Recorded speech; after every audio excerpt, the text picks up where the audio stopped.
Le médiateur de la CEDEAO pour le Mali rencontre dans la journée avec deux de nos structures impliquées dans le processus électoral au Mali. Si avec le comité technique de suivi des réformes politiques et électorales, il a été question du chronogramme des élections, avec l'autorité indépendante des gestions des élections, EJA, on a parlé de l'importance des missions de la dite structure.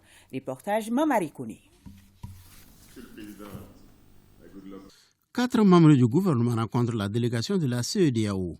L'exercice vise à évaluer l'exécution du chronogramme des réformes politiques et électorales. De l'exposé du comité technique de suivi, il ressort que 59 activités sont prévues d'ici mars 2024. Sur les 29 activités programmées en cette année, 17 ont été exécutées à la date du 20 février, soit un taux d'exécution de 58,62%. Les activités non exécutées concernent la non-installation des coordinations régionales de l'EJ et l'adoption de la nouvelle constitution.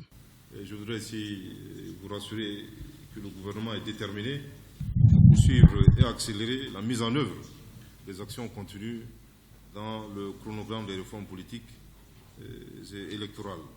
On se souviendra tous ici que la vision et les instructions que nous avons reçues à l'issue des assises nationales de la refondation, c'est de mener des réformes politiques institutionnelles clés avant l'organisation des élections. Évidemment, il y a des actions phares qui ont été réalisées par mes collaborateurs.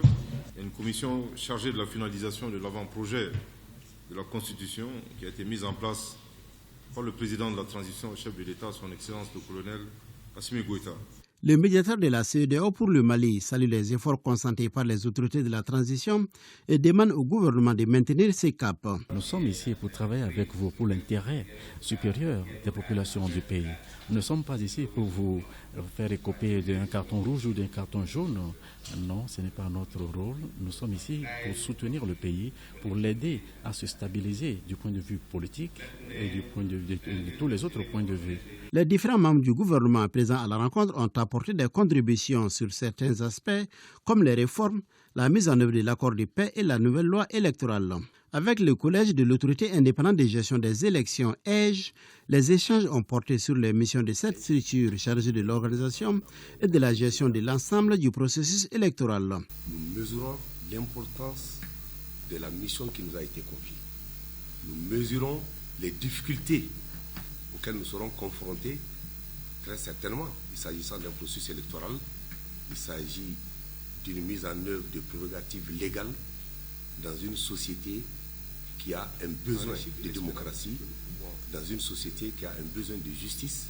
Pour sa part, le médiateur de la CEDEAO pour le Mali a félicité le président de la transition et le gouvernement pour avoir mis en place un organe unique de gestion des élections.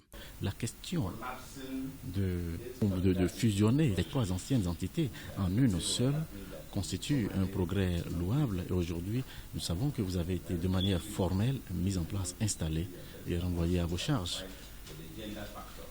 Et je vois aussi que l'aspect genre a été largement pris en compte.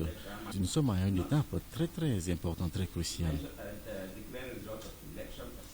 Ce n'est pas parce que nous parlons d'élections en soi, mais c'est pour permettre au pays de retrouver une gouvernance politique stable. L'Union africaine, la CEDEAO et les Nations unies qui ont pris part à cette rencontre ont promis d'accompagner le gouvernement pendant cette période difficile.